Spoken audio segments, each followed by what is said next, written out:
Good evening and welcome to the next episode of Kensuke's Kingdom by Michael Morpurgo. Now, if you remember, at the end of our last episode, Michael, who's been stung and paralysed by a jellyfish, obviously a very deadly one, is being nursed back to health by Kensuke, the strange, lonely Japanese man that seems to be living alone on the desert island that Michael's been shipwrecked on. Now, we learnt in the last episode just how much better Kensuke's cave was compared to Michael's. And in the last chapter, it really described it very well. And I asked the children in the class to make some pictures. And I'd like to show you those now. Let's go over to our gallery. So here is Tale's picture. He's got the 3 wooden chests. He's got the matting on the floor. He's got the bamboo lining the walls there. The cooking pot in the back there, and he's got the shelves with the tins and the dried herbs. He's got some tools down here. He's got the pans hanging up. So excellent work from Tale. Thank you. You really listened to the story. Then we've got Maisie's wonderful picture. She's got the beach out here. Now this is the beach with the rocks and the surf, I think, coming in. We've even got some plants there. And then we've got the fire at the back of the cave. We've got the table, the pots. That might be Stella there, the dog, I'm not sure. Okay, lovely work from Maisie, thank you. Moving on, this is Georgina's. Can't quite see this as well. This is a still from Georgina made a video of her work.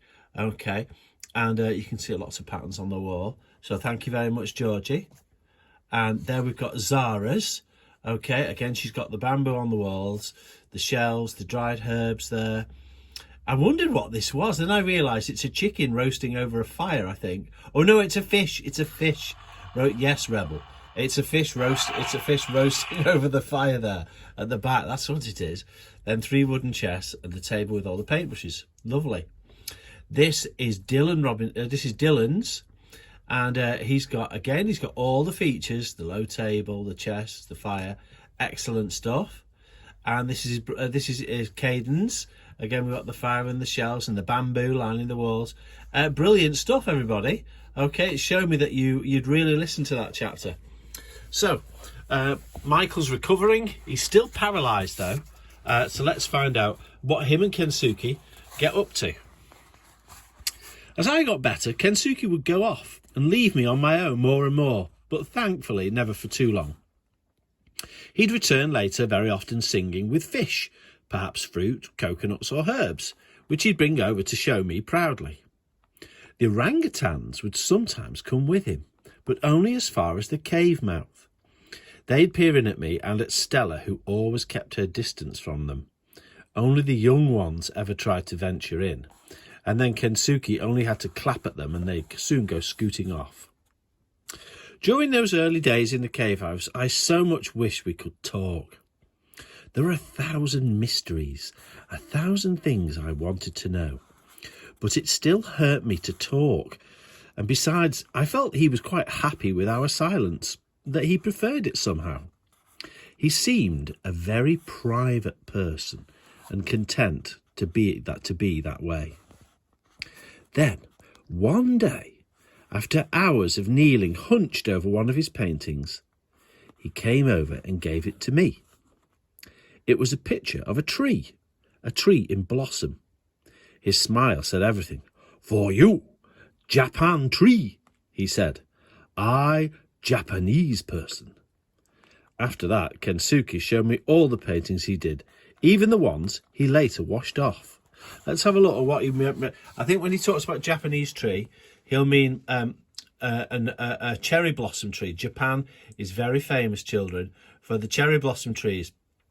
And a lot of Japanese artwork features the cherry blossom tree. Here's an example. This would be Mount Fuji, the main volcano on the islands of Japan there, with cherry blossom trees. So this is what Kensuke will be painting, although not in colour. Kensuke's not painting in colour, if I remember rightly. Let's find out. They were all in black and white wash of orangutans, gibbons, butterflies, dolphins and fruit. Only very occasionally did he keep one, storing it away carefully in one of his chests.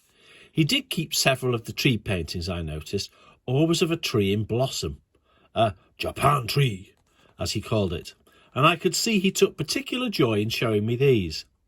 It was clear he was allowing me to share something very dear to him. I felt honoured by that.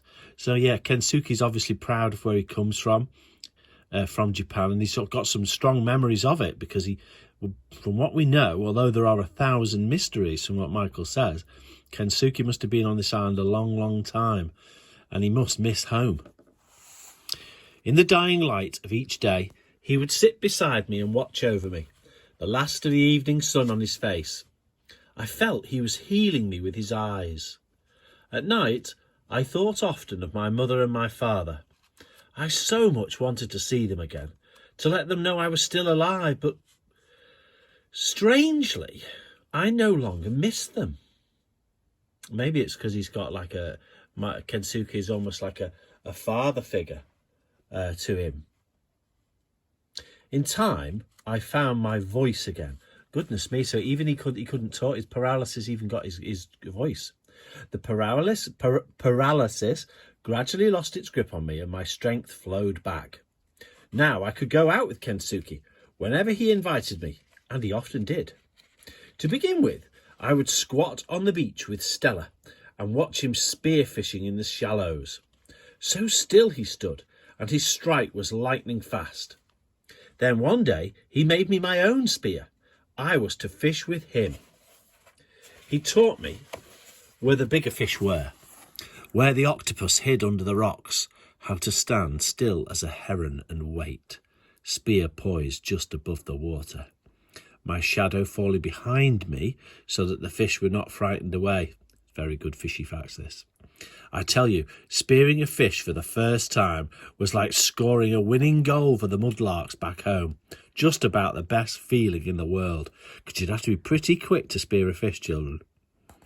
Kensuke seemed to know every tree in the forest, where all the fruit grew, what was ripe and what was not, what was worth climbing for. He climbed impossible trees nimbly.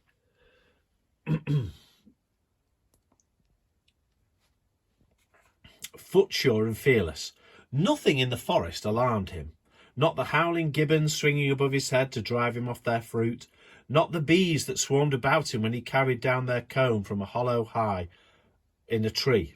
He used the honey for sugaring and bottling fruit. He's very resourceful, Kensuke, isn't he? So he goes to get the honey from the tree to sweeten all his food. And always his family of orangutans came along, shadowing us through the forest, patrolling the tracks ahead, scampering along behind. All Kensuke had to do was sing and they'd come. Wow! He'd sing to the orangutans and they'd come to him. Wow! They seemed almost hypnotised by the sound of his voice. They were intrigued by me and by Stella, but they were nervous and we were nervous. For the time being, we kept our distance from one another. One evening, quite unexpectedly, as I was watching Kensuke at his fishing, one of the young ones clambered onto my lap and began to examine my nose with his finger, and then he examined my ear. He pulled it rather harder than I liked, but I didn't yelp. Oh, that sounds super. Imagine, so the orangutans have been watching Michael for a while, and now they feel that he's safe and they're confident enough to come to him. Even the older ones, the bigger ones, treated me like a climbing frame. But they were the older ones were thankfully a little bit more reserved. But Stella still kept a certain distance from them, and they from her. Right. So it sounds like Michael's it's the perfect place for him to recuperate and get better. It sounds like just what he's been waiting for all these months of just surviving on the island. So he's slowly getting better and becoming, I suppose in a little way, part of Kensuke's family, I suppose, and with all the orangutans. So they're becoming a little kind of strange family on the island together. We'll find out what happens next in tomorrow's episode at 8 o'clock. See you then.